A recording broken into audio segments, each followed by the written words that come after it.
Guys let's say for example आपका एक कोई दोस्त है और जिसका एक छोटा सा बिजनेस है, और लेट्स से फॉर एग्जांपल उसका कंप्यूटर शॉप है या फिर उसका इलेक्ट्रॉनिक का शॉप है या फिर उसका हार्डवेयर का शॉप है या फिर गिफ्ट शॉप है, कोई भी एक उसका एक बिजनेस है एंड वो एक काफी अच्छे तरीके से वो कर रहा है and he is used to have good living with that business. और आपका कभी ना कभी वीकेंड पे मिलना होता है, कोई पार्टी में फंक्शंस पे उसके साथ में आपका मिलना होता है, वो काफी आपका अच्छा दोस्त है। And one fine day let's say for example उसका हार्डवेयर का बिजनेस है एंड आप दोनों एक दूसरे के साथ में हो, आप एक दूसरे के साथ में आपकी बातें चल रही है एंड वो टाइम पे वो आपको बताता है कि भाई यार मेरा ये हार्डवेयर का बिजनेस तो कर रहा हूं, बट अलोंग विद दिस ये हार्डवेयर के बिजनेस में ही मुझे एक बिजनेस वर्टिकल में अपॉर्चुनिटी है हार्डवेयर की, अगर मैं वो करता हूं ना तो मेरे प्रॉफिट्स और बढ़ सकते हैं। वो आपको पूरी तरीके से उसके ऊपर जानकारी देता है और वो आपको बताता है कि यार भाई इसके लिए ना थोड़ी फंडिंग की जरूरत है, अगर तू इसमें इन्वेस्ट करेगा ना तो व्हाट आई कैन डू, मुझे ये बिजनेस के बारे में पता है, चीजों के बारे में पता है, मैं ये बिजनेस कर लूंगा और जो भी प्रॉफिट्स हो गए तो वो हम लोग मंथली बेसिस पे शेयर कर लेंगे। तो ये टाइम पे आप आपके दोस्त से वो बिजनेस के बारे में ज्यादा से ज्यादा जानने की कोशिश करते हो। जब भी वो आपको ये सारी चीजें बताता है तो आप सोचते हो कि हाँ भाई मेरे को बता, और रॉ मटेरियल कहां से आ सकता है, क्या बेस्ट पॉसिबल सोर्स है, क्या करने से हमारा प्रॉफिटेबिलिटी बढ़ सकता है, या फिर या बिजनेस के बारे में जो भी इसका जो स्ट्रक्चर है, रिटेल स्ट्रक्चर कैसा है, या फिर जो भी इसका and to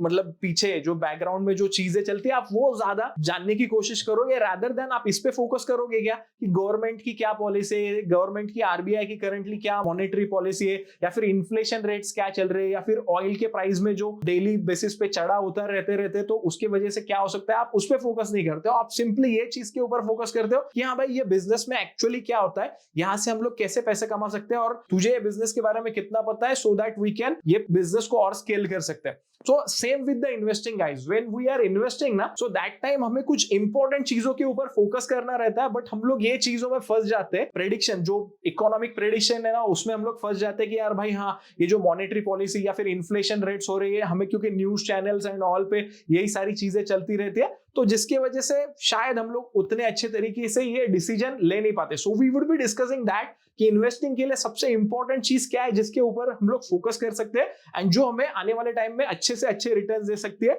so let's quickly move that things. You know guys, we always wanted to invest in stock, we always wanted to invest in mutual fund, we always wanted to invest in ETFs, somehow we want to get into equities for investing purpose, but eventually यहाँ पे हमें ना बहुत सारे जो चीज है ना वो सुनाई देती है। फॉर एग्जांपल हम लोग सोशल मीडिया पे जाए, हम लोग ट्विटर पे जाए, फेसबुक पे जाए या फिर इंस्टाग्राम पे जाए, सो बहुत सारे ऐसे न्यूज फीड आते रहते हैं दैट इन्फ्लेशन ऐसा हो रहा है, वैसा हो रहा है, ऑयल प्राइसेस इतनी शूट अप हो रही है या फिर नीचे आ रही है, जो भी है। तो ये सारी जो चीजें ना गाइस, ये सारे मैक्रो इकोनॉमिकल फैक्टर्स है, एंड व्हेन जब भी हम लोग अगर जी रहे हैं ना जिंदगी में तो मैक्रो इकोनॉमिकल फैक्टर्स होते रहेंगे, मतलब प्राइसेस ऑयल की ऊपर नीचे होते रहेंगे, इन्फ्लेशन रेट ऊपर नीचे होते रहेगा, आईटी का कुछ ना कुछ प्रॉब्लम ऊपर नीचे होता रहेगा, यूएस डॉलर का जो अपसाइड डाउन साइड है वो होता रहेगा। बट ये सारी चीजें while we are doing investing, तो इसके बेस के ऊपर डिसीजन लेना इज इट रियली रिक्वायर्ड है या नहीं, या फिर ये सारी चीजें हमारे जो इन्वेस्टमेंट डिसीजंस जो हम लोग लेते हैं तो उसको मैटर करती है या नहीं, ये जानना सबसे ज्यादा जरूरी है। बिकॉज इवेंचुअली ना गाइस, इन्वेस्टिंग एक बॉटम अप अप्रोच है और ये सारी चीजें ना ये टॉप डाउन अप्रोच में आती है। अभी अगर आपको बॉटम अप अप्रोच और टॉप डाउन अप्रोच के बारे में पता नहीं रहेगा तो मेक श्योर कि आप कमेंट करें, so that I will try to make video on that as well, so that you guys would understand more regarding bottom up approach and top down approach. जब भी हम लोग इन्वेस्टिंग करें तो हम लोग ये अप्रोच कैसे फाइंड आउट करें और कैसे हम लोग एक प्रॉपर स्टॉक सिलेक्शन के ऊपर आए। एंड सेकेंडली, ये जो सारी चीजें हो रही है ना गाइस, समवॉट ये सारी ऑल टुगेदर एक इंफॉर्मेशन है, नॉट रैदर देन ये हमारा एक डिसीजन पॉइंट बनना चाहिए कि इसके बेस पे कि जब भी भाई इन्फ्लेशन कम होगा या फिर जब भी ऑयल के प्राइसेस कम होगी ना तब मैं इन्वेस्टमेंट के लिए जाऊंगा। जब इन्वेस्टमेंट करना है तभी आपका फोकस ऑल टुगेदर डिफरेंट होना चाहिए, ना कि इन पॉइंट्स के ऊपर होना चाहिए। तो वो क्या होना चाहिए, will be discussing that. To make investments we need to know more regarding stocks, that which stocks we should buy, which stocks we should not buy, कौन से स्टॉक के ऊपर या फिर कौन से सेक्टर्स के ऊपर ज्यादा हमें ध्यान नहीं देना चाहिए, या फिर कौन से सेक्टर्स ज्यादा अच्छे तरीके से परफॉर्म कर सकते हैं। And all this macro economical जो प्रेडिक्शंस या फिर माइक्रो इकोनॉमिकल जो भी इंफॉर्मेशन है ना, this all information is actually harming you as a investor, because you are not concentrating on important thing rather than you are concentrating on that thing which is not in your hand। यहाँ पे हम लोग कौन सी important चीज के ऊपर focus कर सकते हैं कि हम लोग हमारी जो खुद की फाइनेंशियल रिक्वायरमेंट है उसके ऊपर फोकस कर सकते हैं। According to our financial requirements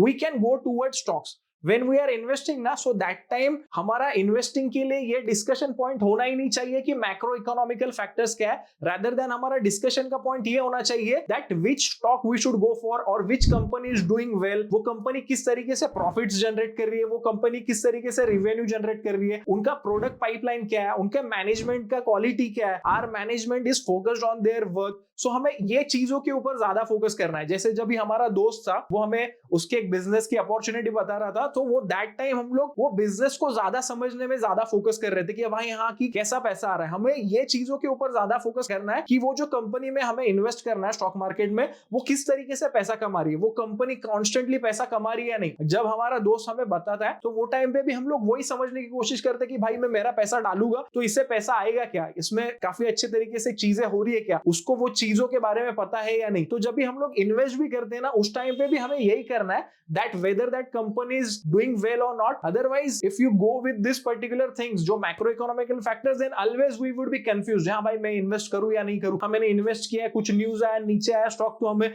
मैं अभी इसमें से इन्वेस्टेड रहूं या इसमें से एग्जिट करना है। So that we don't need to do. Investors job is not to do economic predictions, rather than उसका ये काम है कि वो एक अच्छी इन्वेस्टमेंट ढूंढे, अच्छी कंपनी, अच्छे स्टॉक्स के बारे में ज्यादा से ज्यादा जानकारी पाए, and then he can go for that particular stock for investment purposes, because all these macroeconomical factors and guys that is not in our hand, उसके ऊपर हमारा कंट्रोल बिल्कुल भी नहीं है। आरबीआई का मॉनेटरी पॉलिसी क्या होगा, अच्छा होगा या बुरा होगा, that's not in our hand। अपने हाथ में क्या है that we should go for that investment जिसके बारे में हमें पता है। तो हमें ये चीजों के बारे में ज्यादा जानकारी पाना है कि that which time I should go for investment, at what price I should go for investment। अगर फॉर एग्जांपल किसी स्टॉक में इन्वेस्ट करना है तो ये स्टॉक अभी बहुत ज्यादा बढ़ गया है या फिर इसमें बबल है या फिर मार्केट ऊपर गया है, तो फिर मैं थोड़ा वेट करूं या फिर जब डिप आएगा तभी वो टाइम पे मैं फोकस करूं। तो हमें सिस्टमैटिक ये चीजों के ऊपर फोकस करके, स्टॉक सिलेक्शन के ऊपर फोकस करके हमें इन्वेस्टिंग के लिए अप्रोच करना है, रादर देन ये मैक्रो इकोनॉमिकल फैक्टर्स की वजह से हम लोग ये चीज में चले जाए कि हाँ यार अभी ये